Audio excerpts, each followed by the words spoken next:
گندی چیز ہو رہی ہے, بہت ہی غلط چیز ہو رہی ہے, کیونکہ ہمیں نہیں سمجھ میں آ رہی ہے تو یہ گندی ہی ہوگی. یہ بالکل مجھے وہ بات یاد آتی ہے کہ بچوں سے کہا جاتا ہے بچپن سے ہی, اور ہمارے بھارت میں یہ وشیش کر کے ہوتا ہے, تم اگر انجینئر بنو گے, ڈاکٹر بنو گے یا آپ چارٹرڈ اکاؤنٹنٹ بنو گے, وہی کریئر ہوتے ہیں, باقی سارے کریئر غلط ہوتے ہیں. اور اگر وہ کریئر غلط ہے, کوئی اور کچھ چوز کرنا چاہ رہے ہیں تو ان کو روک جانے کی کوشش کی جاتی ہے. اگر روکتے نہیں ہے تو کہتے ہیں ہم گھر کے باہر نکال دیں گے. تو یہ بالکل وہی حالت ہو رہی ہے کرپٹو کے ساتھ, کیونکہ ہم نہیں سمجھ پا رہے ہیں کہ کیا ہے, اس کے منشا کیا ہے, انٹینشن کیا ہے, امپلائمنٹ جنریشن کی کیپیسٹی کیا ہے, انیبلنگ ایکو سسٹم بننے کی ضرورت کیا ہے, ویب 3.0 کیا ہے. تو اس لیے ہم اس کو ٹیکس بھی کریں گے اور ہم اس کا کرپٹو ریگولیشن بھی نہیں نکالیں گے. سر میں ایک چیز یہاں پر بہت امپورٹنٹ, دوسری چیز یہاں پہ کہوں گی.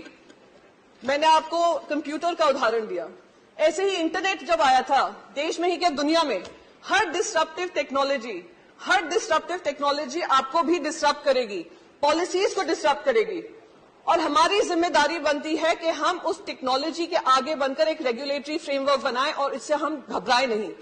آج جب انٹرنیٹ آیا سب سے زیادہ اگر فائدہ ہوا تو ہمارے ہی دیش واسیوں کو ہوا, پر دکھ اس بات کا ہوتا ہے کیونکہ ہم ان کے لیے ایک انیبلنگ ایکو سسٹم نہیں بنا پائے, اس وجہ سے وہ دوسرے دیشوں میں جا کر, آج آپ کیلیفورنیا دیکھ لیجئے, یونائٹڈ اسٹیٹس دیکھ لیجئے, یورپ دیکھ لیجئے, جو بڑی ملٹی نیشنلز ہیں, ٹیکنالوجی ریلیٹڈ کمپنیز ہیں, اس کو ہیڈ ہمارے انڈینز ہی کرتے ہیں.